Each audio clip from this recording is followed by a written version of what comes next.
We discussed till the autogamy and how there are certain flowers that are closed and certain flowers that are open. Now, in those flowers in which they do not open at all, meaning there's no point of time wherein they open and they keep on staying closed, in that case, self-pollination is the only means of pollination in them, right? Now, Yes. when the anthers dehisce, the pollen grains directly come in contact with the stigma because there is no other way through which the other pollens can come in.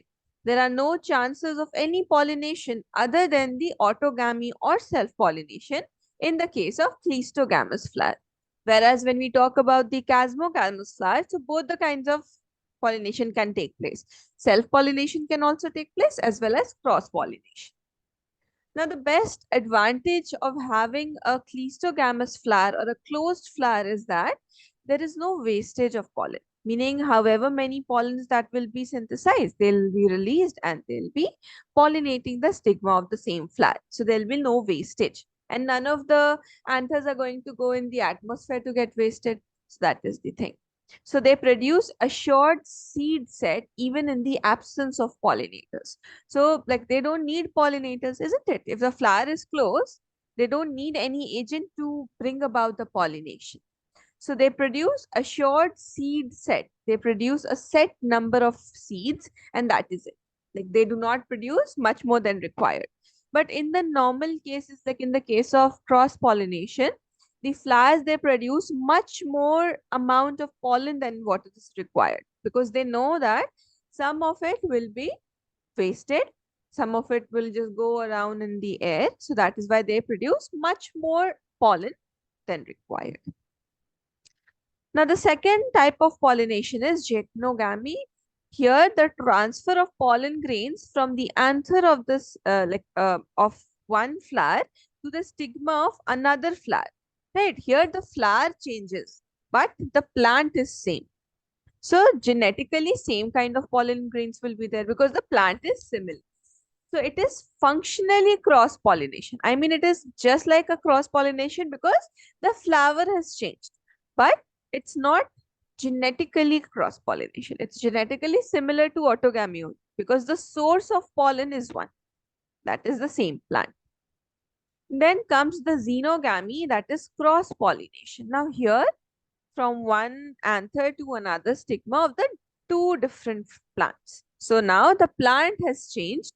So now genetically different pollens are brought, right? So genetically different kinds of pollen grains will be brought to the plant. Now talking about the agents of pollination. Agents of pollinations are those non-living or the living substances that can cause pollination. And these agents of pollination, they are known as pollinators. Okay. So abiotic means non-living pollinators. Abiotic in general means non-living. So in this case, wind, water, these are the non-living pollinators. Okay. And in the biotic, biotic means living. So there are animals. And among the animals, insects are the most common. Okay, like butterflies, honeybees, insects are the most common kinds of biotic pollinators. Maximum number of pollinating agents that are used, they are biotic. Like as compared to the abiotic ones, the biotic ones are much, much more. Talking about the abiotic pollinators. Now, the chances of successful pollination with the abiotic agents is a big luck factor because, for example, if the anther is producing a set amount of pollen grains and the air has to blow to carry those pollen. So sometimes air can blow a lot, sometimes air wouldn't blow even a bit, right? So it is a luck factor. It depends on luck. So that is why for the compensation, a large amount or a bulk amount of pollen grains are produced. That even if the wind did not even if like once the wind blew and it, you can say it displaced a lot of pollen, but did not cause any pollination. So that is why as a defense, they are preparing much more pollination, like pollen than is required. And amongst the abiotic type of pollination, the pollination by wind is the most common. Water is less common, wind is more common. And this pollination with the help of wind is known as anemophily. It has a scientific name. It is anemophily. Now, for wind pollination, obviously, if something has to be carried by the wind, of course, it has to be light in weight, isn't it? It has to be non-sticky. Then only the air will blow and carry it out. So, for wind pollination, the pollens, they are lightweight and they are non-sticky. Apart from that, the stamens are exposed and large. They are exposed so that as soon as the pollen grains are, you can say, released, it comes in contact with the air and gets carried in. That is why the stamens are exposed. And even the stigma, it also has some sort of modification. The stigma is feathery. Feathery means it has feather like you can say structure, so that whenever the blowing pollen grains are coming, it can catch it. So the stigma is feathery. So like these flowers or these plants that are pollinated by the wind, they have their own adaptations so that pollination will be successful. Clear? Yes. Apart from that, they have large, often feathery stigma to easily trap the airborne pollens. The flowers pollinated by the wind, they have a single ovule usually, and several flowers are packed into inflorescence, meaning they have like a cluster of flowers, so that any pollination that has to happen will happen here, so that the wind does not has to touch every flower. That is why they have cluster of flowers which are known as inflorescence. The example, now see, have you seen the corn, the real Yes. corn that is Yes. just broken up? So you Yes. might have seen that it has a green structure on it, Green. Yes. and then you Yes. might have seen hair like things. Yes. Those hair, like we think that it's nothing, but actually those hair like things, they are the stigma and the style of the plant. Okay, Okay. that hair like things, the yellowish Okay. color. Yes. Okay. Now, pollination by wind or anemophily is very common in the case of grasses also. Grasses also, they do their pollination by with the help of wind. So, any doubts in No. anemophily, wind pollination? No. Okay. Now, talking about the pollination by water. Again, this is also abiotic pollination. Yes. Water pollination is known as hydrophily, right? Hydro refers to water.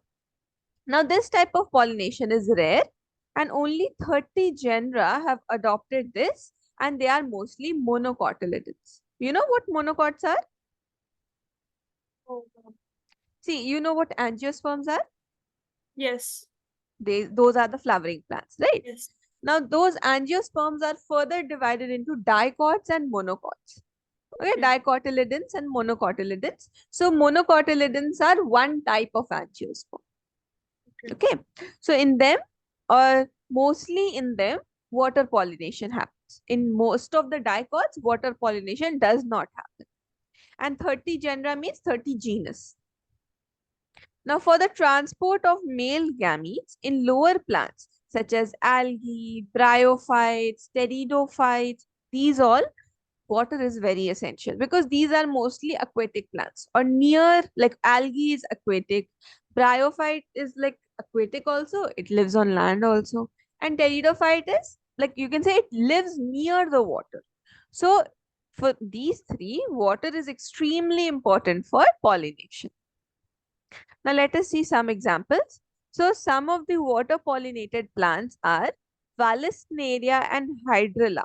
These two are freshwater examples, right? Those plants that are present in the fresh water, like rivers and lakes and all. Zostera, which is sea grasses, they are the example of marine plants. So mostly in them, water pollination will happen. Now, see, they all of like Vallisneria and these all have a unique case. See, in the case of Vallisneria, what happens? The female flower reaches the surface of the water by the long stalk, and the pollen grains or the male flowers, they are released on the surface of water. So here, water pollination is happening on the surface of water, not inside the water. So the female like flower which is present inside the water, it will just rise up and come to the surface. And then the like the pollen grains or the male flowers, they'll release on the surface of water. And when they'll come in contact with the female flower, pollination will happen.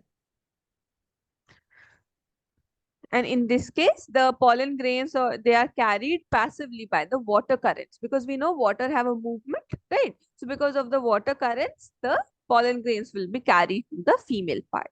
So this is what happens in Vallisneria. Then comes the case of Zostera, which is a marine plant. So in this case, the female flowers, they are submerged in the water. They are in the water. They don't come to the surface. The pollen grains, they are released in the water, and these pollen grains, they are long and ribble-like. So they have a structure which is long and ribble-like structure. Now the pollens of the water pollinated species, of course, if they are present inside the water, then they must have something protecting them from getting wet, right? So Mm. in them, they have a coating, a covering, which is called as mucilaginous covering, which is like a very sticky covering so that they don't get wet.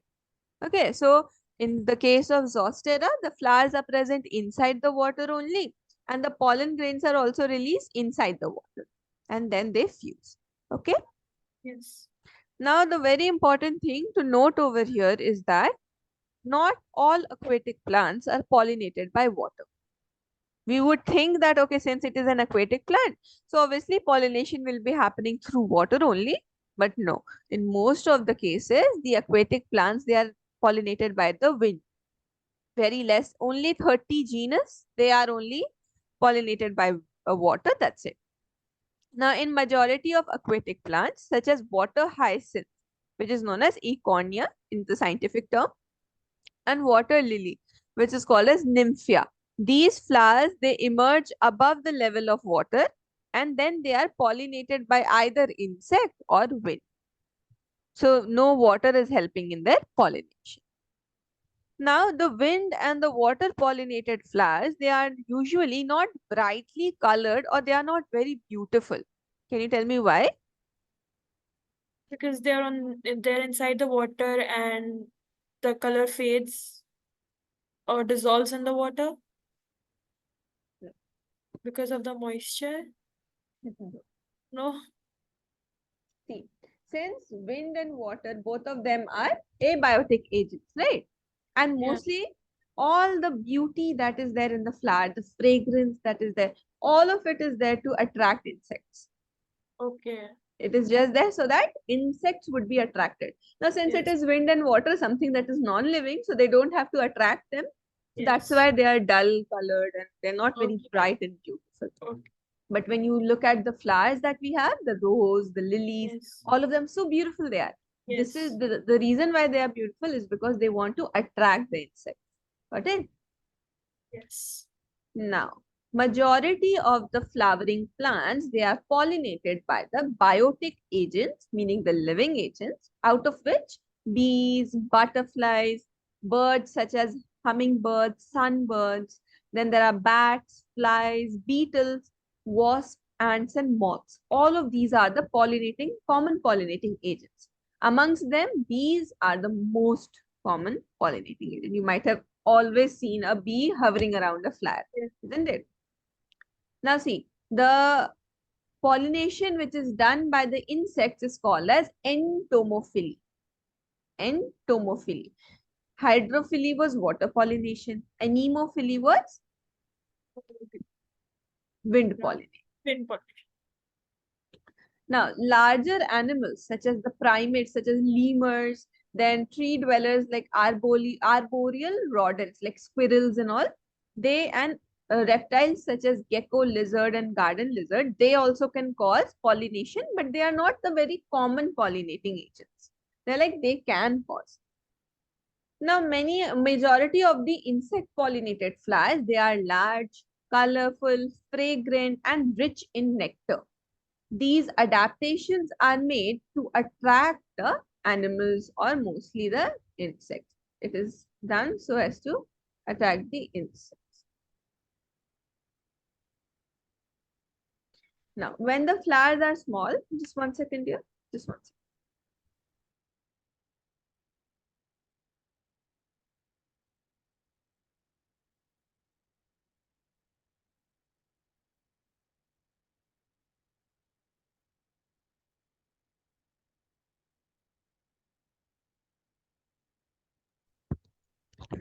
Yes. So the flowers, they are small and they are clustered into inflorescence. When the flowers are reduced, the pollinators are attracted by the fragrance or color. Mostly the whole entire adaptation is for that purpose only.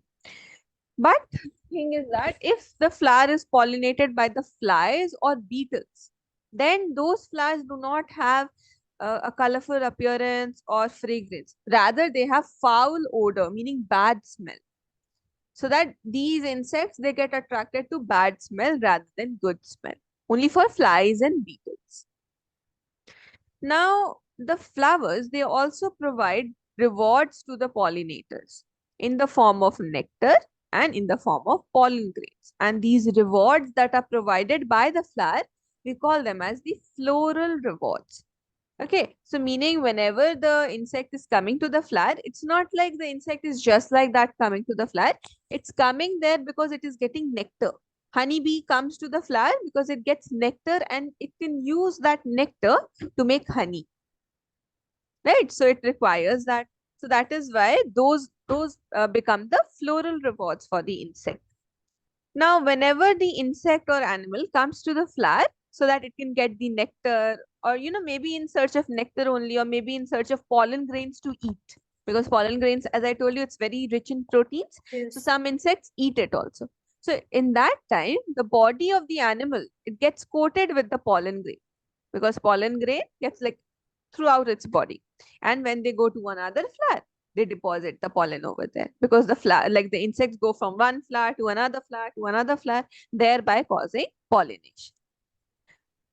Now, like it's not always the case that the floral reward will be in terms of nectar, will be in terms of pollen grains. Many a times, floral rewards are in the form of providing a safe place to lay their eggs. Okay, so Amorphophallus, it is the tallest flower, almost 6 feet in height.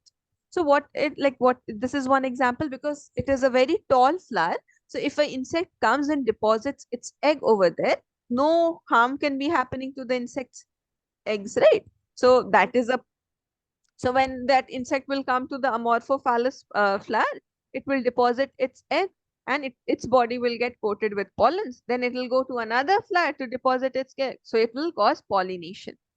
It is not harming the plant. It's just laying its egg over there. Then comes Pronuba moth and yucca plant. So this is a species of moth and plant is yucca. So they have a very special relationship that yucca plant gets pollinated by Pronuba moth. Okay, this is like a very strict relationship that they have, like they can't survive without each other. Okay, if the Pronuba moth does not come to the yucca plant will not get pollinated. And if the moth cannot come to yucca plant, then the moth cannot lay its eggs. So it's like a very compulsory relationship, or sort of like a very symbiotic relationship in between them. So what happens is that these moths, they come and they deposit the egg in the ovarian locule of the flower, and then the flower gets pollinated. But what happens once the egg hatches and the baby insect or the larva comes out, and then it goes out when the seed development takes place, meaning it does not deprive the plant of anything. It just helps the plant and takes help from the plant. Got it? Yes. Any doubts? No, ma'am. All right. Now moving forward, there is pollen robbers. Now see, pollen robbers. Robbery happens here also. What happens? There are some insects that are so mean that they would come to the flower, they'll take the reward, but they'll not cause pollination. Okay. So we call them as pollen or nectar robbers. They'll come and they'll eat and they'll do everything, but they will not help in pollination. So those are pollen robbers. Clear? So with Yes. this, pollination part is completed. Now tell me if you have any doubts anywhere. No, ma'am, no doubts. Entomophily, hydrophily, anemophily, all of them are clear? Yes, ma'am. Okay, very good. Are there any upcoming exams in your school?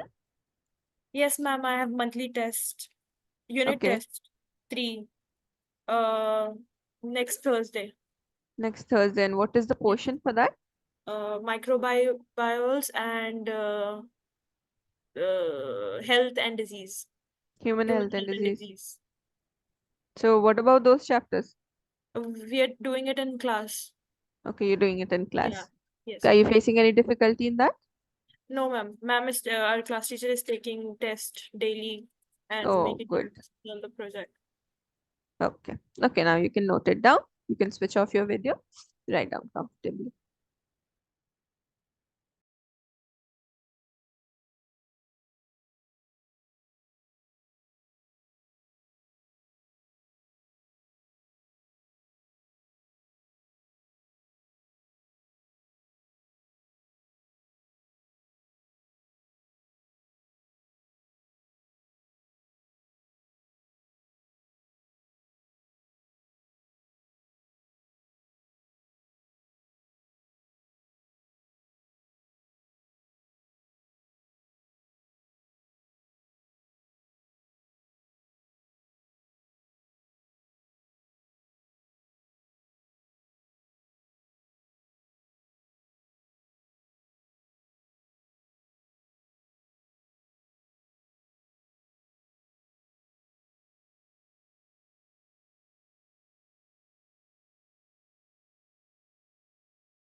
Done, ma'am.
Done.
Done, ma'am.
Done, ma'am.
Done, ma'am.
Done now.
Done now.